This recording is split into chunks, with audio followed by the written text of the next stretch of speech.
तो नमस्कार, मैं हूँ सीता तिवारी। दोस्तों, आइए एक बार फिर अनुराग यादव के बारे में जिक्र कर लेते हैं। काफ़ी लोग, हमारे जो छोटे भाई हैं, हमारे तमाम जो है देश के दोस्त हैं, मित्र हैं, वह बार बार पूछ रहे सर क्या हुआ, सर क्या हुआ, अनुराग यादव मामले में बुलडोजर क्यों नहीं चला। तो आप लोग परेशान ना होइए। बुलडोजर की जो प्रक्रिया है अपने निर्धारित समय पर ही होना है। और भारी बारिश का एक कारण भी हो सकता है कि जिससे जो है लोग परेशान हो गए। यानी इस भारी बारिश में, जैसा कि आपने देखा था कि एक तूफान था मोथा, तो मोथा तूफान की वजह से जो है इसका असर कई जगह, कई राज्यों में, कई जिलों में पड़ा। और जिसके वजह से जो है कि किसानों की जो फसलें हैं वह तो एक तरफ चौपट हो गई। और उसी का जो रोड़ा, एक तरीके से आप समझ लीजिए, वह यह भी मान के चलिए कि बारिश की वजह से बुलडोजर लालता यादव के घर पर नहीं चल पाया। यानी अगर ये बारिश नहीं होती तो शायद है कि आज सवाल करने के लिए आप लोग मैसेज करते ही नहीं, और आप लोग खुशखबरी देने के लिए मैसेज करते कि सर ये तो बहुत बढ़िया हुआ, अनुराग यादव को न्याय मिल गया, अनुराग यादव के हत्यारे के घर पर बुलडोजर चल गया। लेकिन दोस्तों, ये एक बात आप मान के चलिए, केवल आदेश तो हो गया है बुलडोजर चलने का, बुलडोजर चलेगा, घर धराशायी होगा, बेदखली का आदेश हो गया है तत्काल प्रभाव से। लेकिन इस पर जो है शांति नहीं बरतना है। यानी अनुराग यादव को न्याय तब मिलेगा जब इन दरिंदों को, यानी इन हत्यारों को जो है सजा हो। यानी बुलडोजर प्रक्रिया के बाद, इसका घर गिरने के बाद जब तक इसको सजा नहीं होती, और इसका जो बेटा राजेश है जब तक उसको 420 में नौकरी में वह जेल नहीं जाता। जैसा कि आप जानते हैं कि फर्जी मार्कशीट पर यह ग्राम प्रधान और उनके पिता, अनुराग के पिता रामजीत के द्वारा जानकारी दी हुई है कि वह जो है फर्जी नौकरी, यानी भाई के सर्टिफिकेट के अनुसार डेट ऑफ बर्थ उसमें चेंज करके उसके बाद दरोगा की नौकरी पाया है। तो अगर जांच है, अगर जांच होगी तो यह कन्फर्म है कि उसको जेल जाने से कोई रोक नहीं सकता। तो आपको इसके बाद की भी लड़ाई जारी रखनी है, और हमारे जो मीडिया भाई हैं उनको भी लड़ाई जारी रखनी है। चाहे वो ब्लॉगर्स हो, सोशल मीडिया हो, इलेक्ट्रॉनिक मीडिया हो, प्रिंट मीडिया हो, किसी भी पेपर और टीवी चैनल से जुड़े हों। लेकिन आपको लड़ाई, जिस तरीके से आपने घर के लिए लड़ाई लड़ी थी, उसी तरह अनुराग यादव के न्याय की लड़ाई तब तक नहीं खत्म होगी जब तक कि हत्यारा परिवार जो है जेल के सलाखों में गिड़गिड़ाएगा नहीं। यानी इसको जो है फांसी की सजा या उम्र कैद होगी नहीं, क्योंकि इतने हाईलाइटेड मामले में जो है सामान्य बात है कि उसमें फांसी की सजा कोई रोक नहीं सकता, उम्र कैद कोई रोक नहीं सकता। तो इसलिए अगर इतने हाईलाइटेड मामले को अगर आप लोग यहीं से अगर एंड करना चाहेंगे कि घर गिर जाएगा उसके बाद जो है, तो घर गिरने से अनुराग यादव को कोई न्याय नहीं मिलेगा।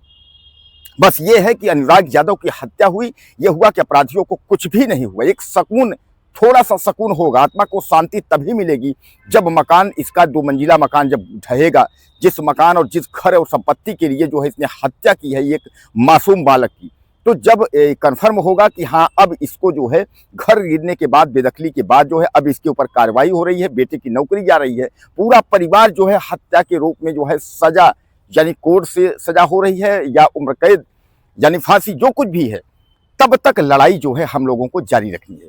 बाकी भारी बारिश की वजह से मौसम जो है 2-3 दिन का मौसम यह जो है डिस्टर्बेंस कर दिया है। और जिलाधिकारी महोदय ने साफ तौर पे, जब अनुराग यादव का परिवार गया था तो उन्होंने कहा है कि आप लोग चिंता मत करिए, बेदखली का कार्यवाही का आदेश हुआ है और जल्द ही जो है उसको खाली कराया जाएगा, तो आप लोगों को परेशान होने की जरूरत नहीं है। यानी कुल मिलाकर के जो है अभी भी जो है न्याय की उम्मीद है। यानी अभी जो है अनुराग का परिवार हो या चाहे मीडिया के लोग हो या देश के जो बैठे हुए लोग हैं, वह भी देख रहे हैं कि 1 साल तो बीत गया, लेकिन 1 साल बाद भी अगर इस तरीके का अगर न्याय मिल जाती है, अगर न्यायालय द्वारा, तो न्यायालय की जय जयकार है। अब हालांकि तहसीलदार ने अपने कलम से उन्होंने लिख दिया है, बेदखली की कार्रवाई के लिए उन्होंने आदेश कर दिया है।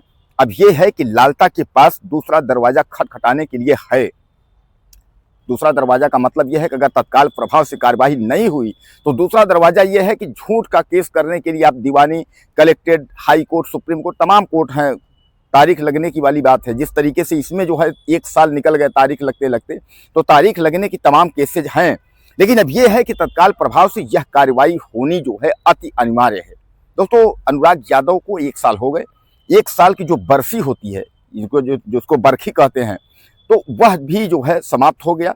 बरखी में भी जो है पूजा पाठ, और जो पंडित आए वह भी पूजा पाठ करते हुए, पुरोहित यानी पंडित से लेकर के अनुराग के पिता, माता, बहनों एवं जो भी चाहने वाले हैं, जिन्होंने श्रद्धांजलि अनुराग यादव को देखते हुए देखा है, कि श्रद्धांजलि उनकी बहनें किस तरीके से कर रही हैं, आंखों में आंसू लेकर के रोते हुए जिस तरीके से श्रद्धांजलि उस फोटो पर वह लोग जो है जिसने जो लोग भी देखे हैं देश दुनिया में सबके आंखों में आंसू आ गए हैं, क्योंकि बहनों ने जो है श्रद्धांजलि दे करके उसके बाद हाथ जोड़ करके कहा कि माफ करिए भाई, आप तो इस दुनिया में नहीं हो, लेकिन आपकी लड़ाई लड़ते लड़ते हम थक गए, लेकिन अभी तक जो है आपको न्याय नहीं दिला पाए। और यही बात जो है अनुराग यादव के पिता रामजीत यादव कह रहे हैं, बेटा माफ करो, इस देश का कानून और इस देश का संविधान, मैं लड़ते लड़ते जो है तुम्हारा बाप जो है वह थक गया, 1 साल बीत गए, लेकिन अभी तक तुमको न्याय नहीं मिल पाया। क्योंकि अनुराग का परिवार यह समझा था कि जो ये बरखी यानी 12 वर्ष में जो जिसको आप कहते हैं बरखी, तो यह बरखी होने से पहले या बरखी तक में जो है अनुराग यादव के हत्यारों को सजा और बुलडोजर की कार्रवाई हो जाएगी, लेकिन ऐसा कुछ नहीं हुआ। तो अब जो है श्रद्धांजलि देते हुए परिवार जो है माफी मांग रहा है, कुछ नहीं कर पाए। 40 साल तक जो है मुकदमा लड़ते लड़ते और अंत में क्या हुआ कि हत्यारा परिवार जो है एक मासूम ताइक्वांडो खिलाड़ी, होनहार विद्यार्थी को जो है मौत के घाट उतार दिया। पढ़ा लिखा था, ऐसा कुछ नहीं था, दरोगा था, पैसा था, धौस थी, सब कुछ थी, लेकिन उसको पता था कि अनुराग यादव जो है कल के डेट में बहुत आगे जाएगा। वो केवल जौनपुर ही नहीं, वह उत्तर प्रदेश देश का नाम रोशन करेगा, क्योंकि वह एक होनहार खिलाड़ी था। अब सब कुछ खत्म हो गया, सब कुछ टूट गया। तो अब परिवार जो है माफी मांग रहा है कि बेटा, भाई और अनुराग जी जहां कहीं भी हो, आप मुझे माफ करिएगा। इस अंधे कानून में लड़ते लड़ते हम लोग जो है धीरे धीरे आंखों के जो आंसू थे जो निकलते थे वह भी सूख गए, लेकिन अभी तक न्याय नाम की जो चीज है, जो उम्मीद है, वह अभी तक जो है दिख नहीं रही है। तो दोस्तों बहरहाल अभी आस है, भारी बारिश का जो है कहा जा रहा है कि भारी बारिश की वजह से बुलडोजर चलने में दिक्कत है। इंतजार करते हैं, भारी बारिश भी जो है मौसम 1-2 दिन में क्लियर होगा, 1-2 दिन में साफ होगा। तो जो बेदखली का आदेश है उस पर हम ये जानते हैं और हम लोग यह इंतजार करते हैं कि उस पर सरकार सख्त से सख्त कार्रवाई करेगी, बुलडोजर के तहत जो है घर को ध्वस्त करेगी। अब आप कहाँ से हैं, क्योंकि आपने वीडियो हमारा देखा, लेकिन अब आप हमें परिचय बताएं कि आप कहाँ से देख रहे हैं, अपना नाम अपना पता जरूर बताइएगा, ताकि हमको यह गर्व हो और हमको यह पता चले कि हमारा वीडियो कहाँ तक है, आप कहाँ से देख रहे हैं। यह बहुत बहुत आपसे निवेदन है, और चैनल को अगर सब्सक्राइब नहीं किए हैं तो चैनल को आप सब्सक्राइब कर लीजिएगा, ताकि जो खबरें हम आप तक पहुँचाएँ वह आप तक जो है मिलती रहें। बाकी अगले वीडियो में मिलते हैं। नमस्कार।